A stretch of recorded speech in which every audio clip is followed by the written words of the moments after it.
শুধু আমার একটি কথা রাখবে মা, একটি কথা।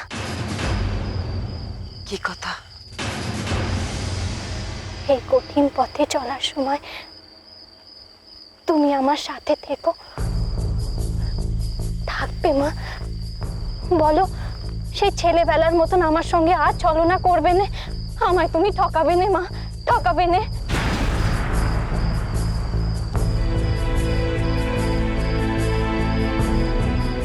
কি হলো মা, সরে যাচ্ছ কেন? এখন যখন তোমার কথা দেওয়ার পালা, তুমি সরে যাচ্ছ? এই তোমার দেবীর আচরণ?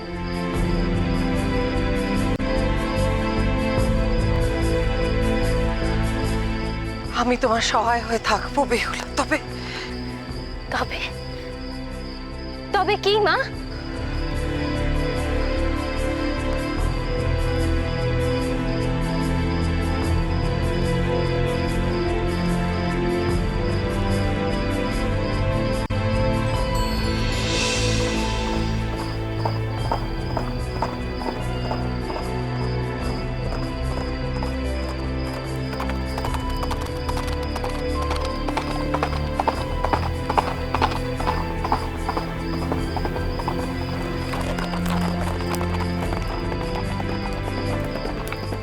গুরুমশাই যা বলেছিলেন তাতে মনে হচ্ছে প্রায় এসে পড়েছি।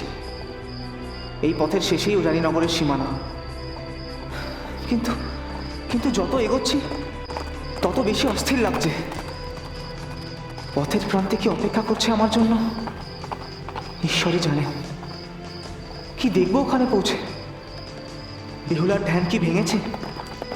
যদি ভেঙেও থাকে, সত্যি কি সে কোনো অলৌকিক ক্ষমতায় সুস্থ করে তুলতে পারবে আমার বাবাকে?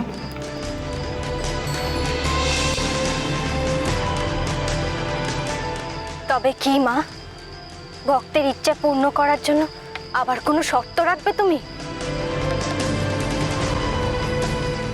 অন্যের বিপদে যদি তুমি আমাকে ডাকো, আমি তোমার প্রার্থনায় সাড়া দেব বেহুলা।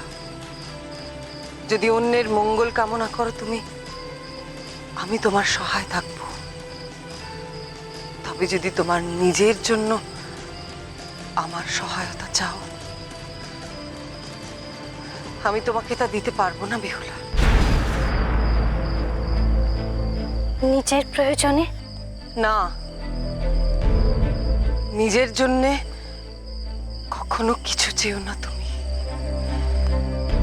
কথাটা মনে রেখো। এর মানে কি মা? কি বলতে চাইছো তুমি? আমি যে তোমার কথা...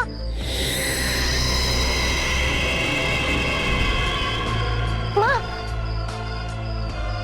মা গো, কোথায় গেলে তুমি? মা,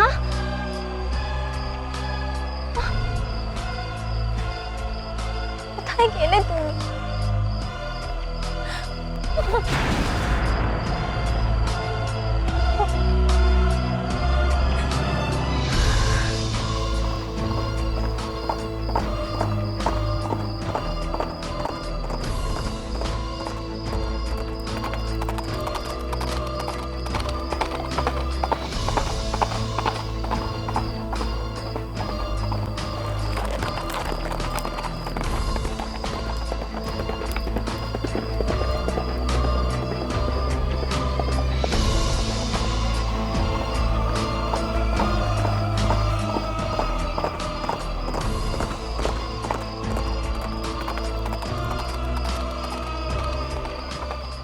তো রাতে ঘোড়া চালিয়ে কে আসছে?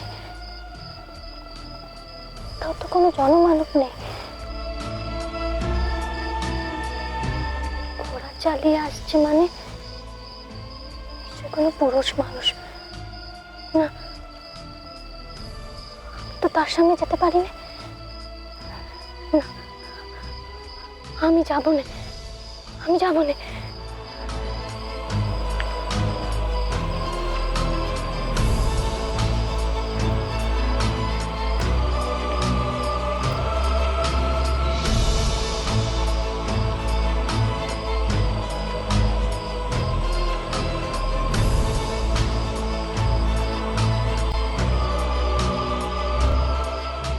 মনে হচ্ছে সঠিক জায়গায় এসে পড়েছি। গুরুমশাই তো এমনই বিবরণ দিয়েছিলেন।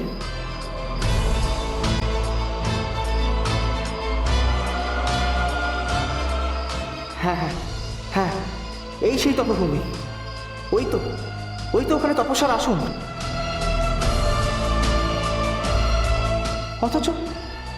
অথচ কাউকে তো দেখছি না। তপস্বিনী বেহুলা কোথায়?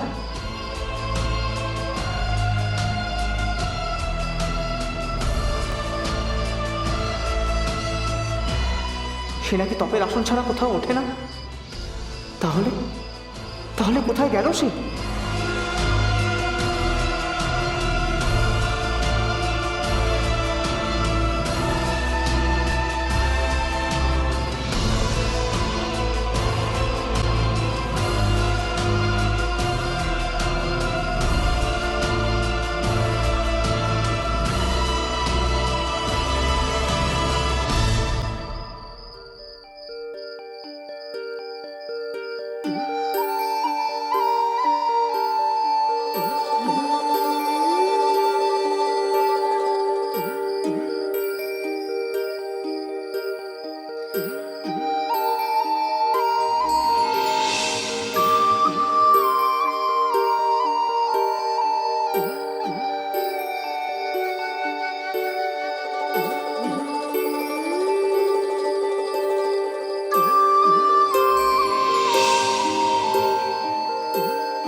বেহুলা, আমি এসেছি, তোমাকে নিতে এসেছি।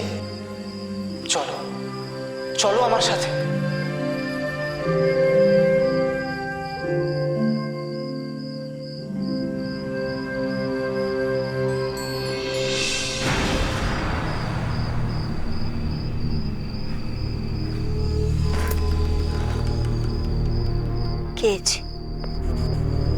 কে গো?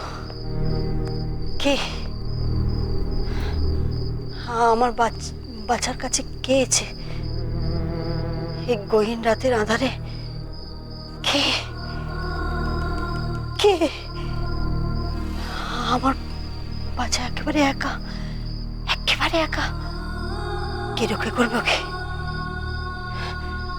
ওকে ওকে নিয়ে চলে যাবে, কে রক্ষা করবে? আমার বাচ্চা যে একেবারে একা আছে। না, আমার বাচ্চাকে নিয়ে চলে যাবে।